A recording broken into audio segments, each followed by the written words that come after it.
I'm News4 Jax's Chief Meteorologist David Eckert. This week is Florida Severe Weather Awareness Week, and the topic for Tuesday is marine hazards. And when we think of marine hazards, we may not necessarily think about severe weather, but they are events that do cause harm. In fact, unfortunately, some of them are fatal. And one of the biggest marine hazards we are talking about here in the state of Florida is rip currents. Here's a stunning statistic.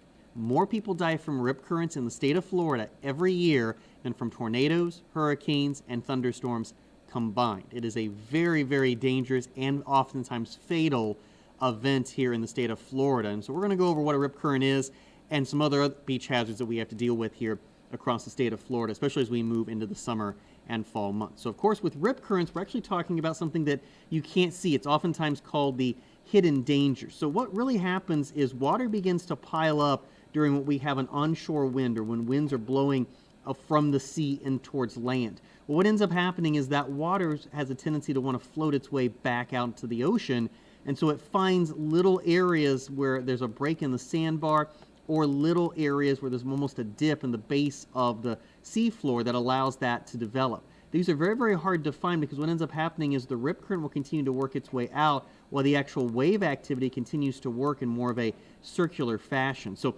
rip currents are almost impossible to see when you're inside the sea or ocean, but they can be seen when you are on land. So this is a great example of a rip current right here. Notice we have a line of a surf there and a line of a surf there, but notice how there's almost no surf in this corridor. That's because the actual rip current is working its way outward, not allowing the surf to develop. Another great spot is also a white plume, or sometimes you'll see seaweed or areas that, again, moving out that just looks a little bit odd compared to the rest of the surf across the area. And another thing we look at is low spots of waves. This is especially true near piers and jetties. Oftentimes, when you get into these areas, the wave current activity is a little bit more inconsistent, which can allow rip currents to develop very, very easily. It is very important if you're in a rip current to, number one, not panic and do not fight the current. It does not matter how strong of a swimmer you are, you will not outrun a rip current. In fact, rip currents can move very, very quickly, and fatigue and exhaustion is one of the biggest concerns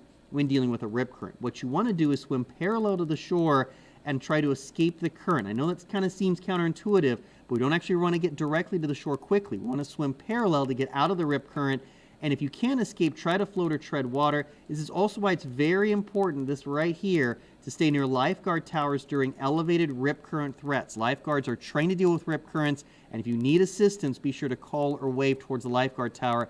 They will quickly assist you.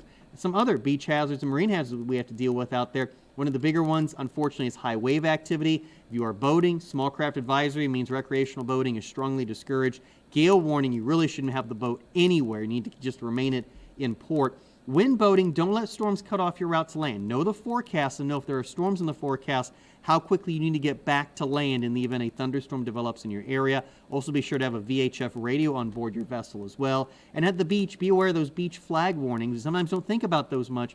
Those are a great indication of what's actually going on at the beach at your particular location. And also keep in mind, if you see the double red flag, that means the beach is closed for swimming in your particular locations. Again, marine hazards, not something we think about much during severe weather season. However, they are major concerns, especially the rip current threat.